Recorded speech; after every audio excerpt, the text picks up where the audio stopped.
BJP സംസ്ഥാന അധ്യക്ഷ ശോഭ സുരേന്ദ്രനെ പിടികിട്ടാപ്പുള്ളിയായി പ്രഖ്യാപിച്ച് തൃശൂർ കോടതി.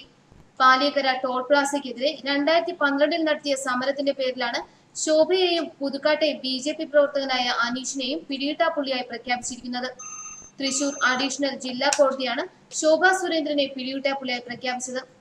2012 ഫെബ്രുവരിയിലാണ് ബി.ജെ.പി ടോൾ പ്ലാസയ്ക്കെതിരെ സമരം നടത്തിയത്. ടോൾ പ്ലാസയ്ക്ക് നാശം വരുത്തിയതും ഗതാഗതം തടസ്സപ്പെടുത്തിയതും മറ്റും ആരോപിച്ച് 54 പേർക്കെതിരെയാണ് കേസ് രജിസ്റ്റർ ചെയ്തത്. ഇതേ കേസിൽ തന്നെ ബി.ജെ.പിയുടെ വി മുരളീധരൻ അടക്കമുള്ളവർക്കെതിരെയും കോടതിയുടെ അറസ്റ്റ് വാറന്റ് നിലനിൽക്കുന്നുണ്ട്. എന്നാൽ ഇവർ ജാമ്യമെടുത്തിട്ടുണ്ട്. നിലവിൽ Shobha Surendran, V Muraleedharan M P തുടങ്ങി 10 ബി.ജെ.പി നേതാക്കൾക്കെതിരെ അറസ്റ്റ് വാറന്റ് നിലവിലുണ്ട്. ഇവരിൽ ശോഭ സുരേന്ദ്രനും അനീഷും ജാമ്യമെടുക്കാൻ തയ്യാറായിരുന്നില്ല. കേസുമായി ബന്ധപ്പെട്ട് കോടതിയിൽ ഹാജരാകാതിരുന്നതോടെ ഇരുവരെയും പിടികിട്ടാപ്പുള്ളികളായി കോടതി പ്രഖ്യാപിക്കുകയായിരുന്നു.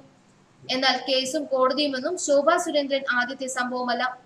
ശബരിമല വിഷയവുമായി ബന്ധപ്പെട്ട് അനാവശ്യ ഹർജികൾ നൽകിയതിന് ഹൈക്കോടതി ശോഭ സുരേന്ദ്രന് പിഴശിക്ഷ വിധിച്ചിരുന്നു. 25,000 രൂപയാണ് ഹൈക്കോടതിയിൽ ശോഭ സുരേന്ദ്രൻ അഭിഭാഷകൻ മുഖേന പിഴ ഒടുക്കിയത്.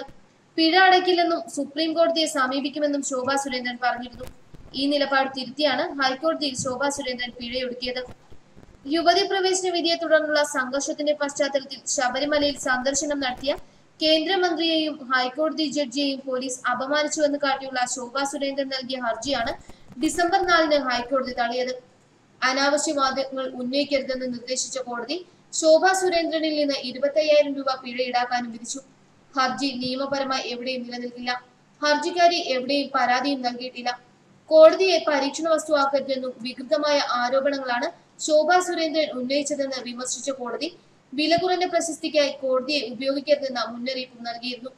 ഹർജി പിൻവലിച്ച് മാപ്പ് പറയാൻ തയ്യാറാണെന്ന് ശോഭയുടെ അഭിഭാഷകൻ അറിയിച്ചെങ്കിലും ഇത് അംഗീകരിക്കാൻ chief justice Hrishikesh Roy, justice Jayashankar അടങ്ങിയ ബെഞ്ച് പിഴയോടുകൂടി ഹർജി തള്ളാൻ തീരുമാനിക്കുകയായിരുന്നു.